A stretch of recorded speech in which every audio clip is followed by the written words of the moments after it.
Hey, the Jets have went and got themselves a new returner, a new receiver, because the Jets sent a conditional pick, 6th-rounder, which could go as high as a 4th-rounder to Seattle for Percy Harvin.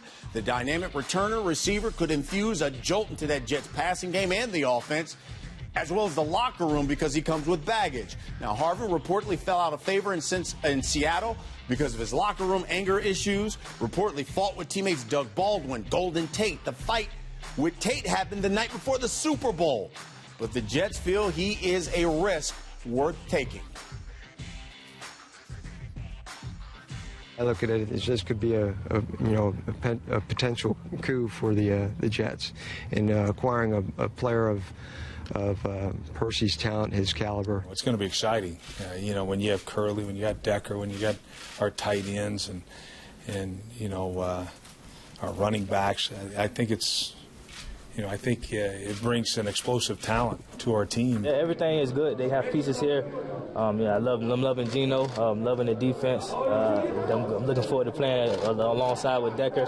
So it's going to be a good time. Well, it's about this team, making us all better, and that's what this move does. It makes us better as a team. It makes me better as a quarterback, and as long as we keep working hard, we'll continue to progress. All right, take a look at the Jets' offensive numbers. Man, 5th in the league when it comes to running the rock, but they are dead last throwing the rock. Overall, 26 on offense.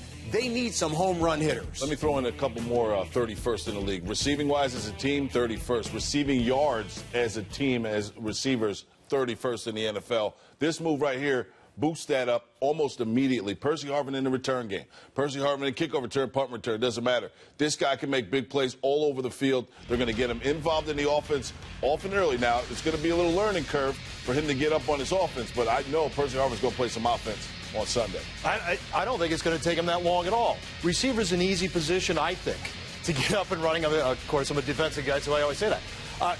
Look, he is going to scare defenses. He brings an element of speed that stretches the field. Even if he's not going down the field all the time, he brings an element of speed that they have to respect. Okay, so the one thing that you've got to take account of is just the injury factors. I mean, not only from the migraines, of course, he had the hip surgery. If that's the case, where do you put him? Do you put him in the slot because you got Jeremy Curley for that, or you put him on the outside? How about this? Put him everywhere. How about that? If I'm the offensive coordinator, I'm finding ways to get him the ball almost immediately. Yes, he can play outside. He can stretch the field like Chad said. There were 1.5 receivers short, especially when it comes to speed and stretching the ball down the field. So to me, Percy Harvin, a lot of his catches this season have come from the slot, Brian. But again, I think Percy Harvin can go inside and outside. And again, I think he's a nightmare matchup where are you going to double Decker or are you going to double Percy Harvin?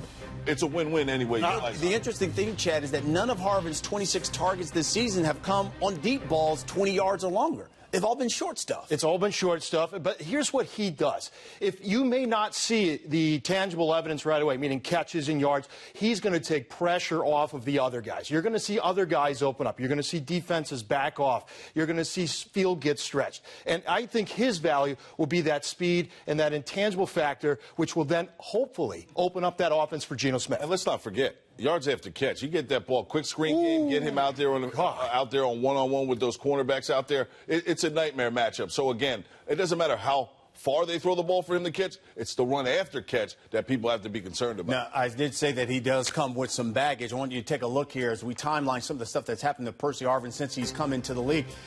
Keep in mind, back in 2010, he threw some weights at Brad Childress when he was in Minnesota, had a verbal fight with Leslie Frazier, who was then the head coach in 2012. That's the reason why they traded him to Seattle. And then in February, he gives Golden Tate a black eye right before the Super Bowl. They get into a fist fight in August in the preseason game. He gets in a fight with Doug Baldwin. Both of these guys basically acknowledge it did happen. And then, of course, on October 12th, refuses to play in the fourth quarter. That was against the Dallas Cowboys. Now, Harvin was asked directly if he regrets some of these past discretions.